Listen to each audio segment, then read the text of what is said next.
I have covered many times the OPCW whistleblowers. This is the only international organization that looks into the use of chemical weapons. And these whistleblowers said that the reports that they gave said that the either chemical weapons were not used or they was staged by the rebels in order to get U.S. involvement. You know, Aaron Mate has been one of the most prevalent on this beat, and he has spoken in front of the UN. And this is an article from 2021 where he, you know, one of the many articles he's done. New reports explore how the OPCW suppressed findings that undermined U.S.-led allegations of chemical weapons attack in Douma, Syria in 2018. Senior OPCW officials doctored the original report, erased the conclusions of expert toxicologists who ruled out chlorine gas as the cause of death, and thwarted the key investigative area of forensic pathology, which could have helped determine how the dozens of civilians victims in Douma lost their lives. Instead of explaining the extensive suppression, OPCW director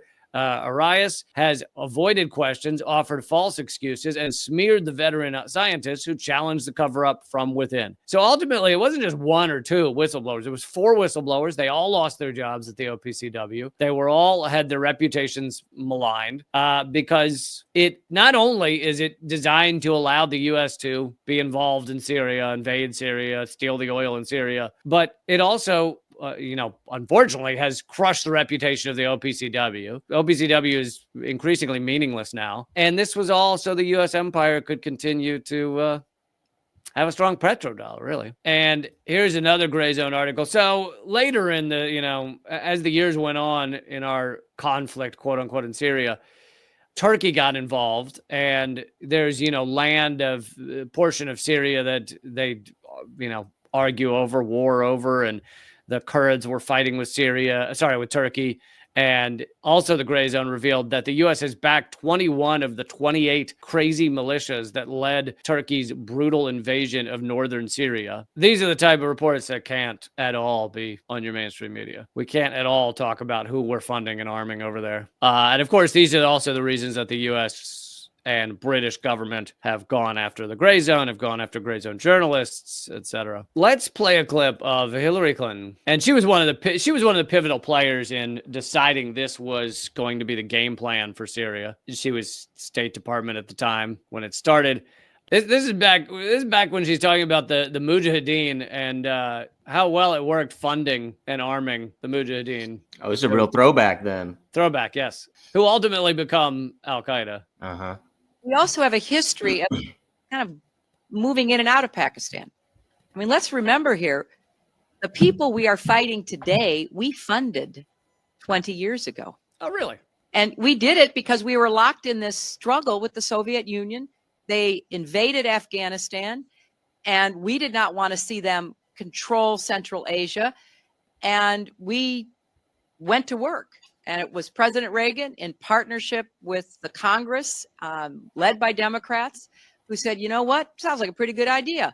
Let's deal with the ISI and the Pakistani military, and let's go recruit these Mujahideen. And let's get some to come from Saudi Arabia and other places, importing their Wahhabi brand of Islam so that we can go beat the Soviet Union.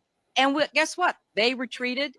They lost billions of dollars, and it led to the collapse of the Soviet Union. So there's a very strong argument, which is, wasn't a bad investment to end the Soviet Union, but let's be careful what we sow because we will harvest. So we then left Pakistan. We said, okay, fine. You deal with the stingers that we've left all over your country. You deal with the mines that are along the border. And by the way, we don't want to have anything to do with you. In fact, we're sanctioning you.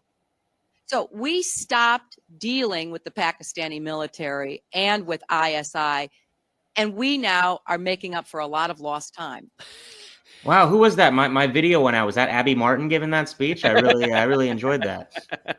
That was Chris Hedges. That was impressive.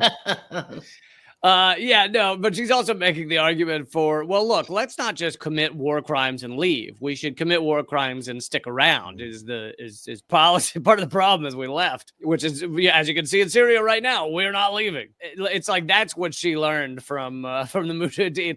Also, the argument that collapsed the Soviet Union is a bit suspect. On top of that, just the idea that you can just collapse other countries because you feel like it. Oh, we didn't like them, so we destroyed them. Yay. It's all just so unhinged and sociopathic, but of course you don't get I think it's a little romantic, you know, where like one day we will find the Mujahideen that works for us. We haven't worked it out yet, but I have faith one day we'll find that perfect match. Well, what sucks is they were the perfect match until they weren't. You know, doesn't that suck when you're married to someone and then ultimately they knock down the World Trade Center? You're all like jihad this, jihad that, and you're like, yes, this is why I love you, but then it doesn't always work out.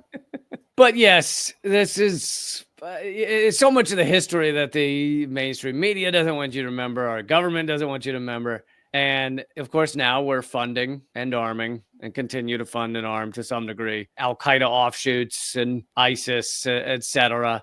But also, I have to tell you, the Zoom comedy event, it's going to be an awesome event. I have now titled it The Only American in Tibet and Other Stories. It is an hour of my comedy straight to camera. It is also opening acts John F. O'Donnell and Naomi Caravani from Redacted Night, as well as Eleanor Goldfield.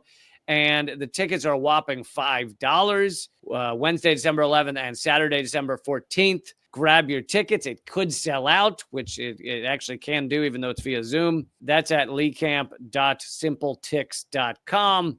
Would be amazing. And if you hate it, truly hate it, I will refund your money. That offer doesn't come often in stand-up, you know.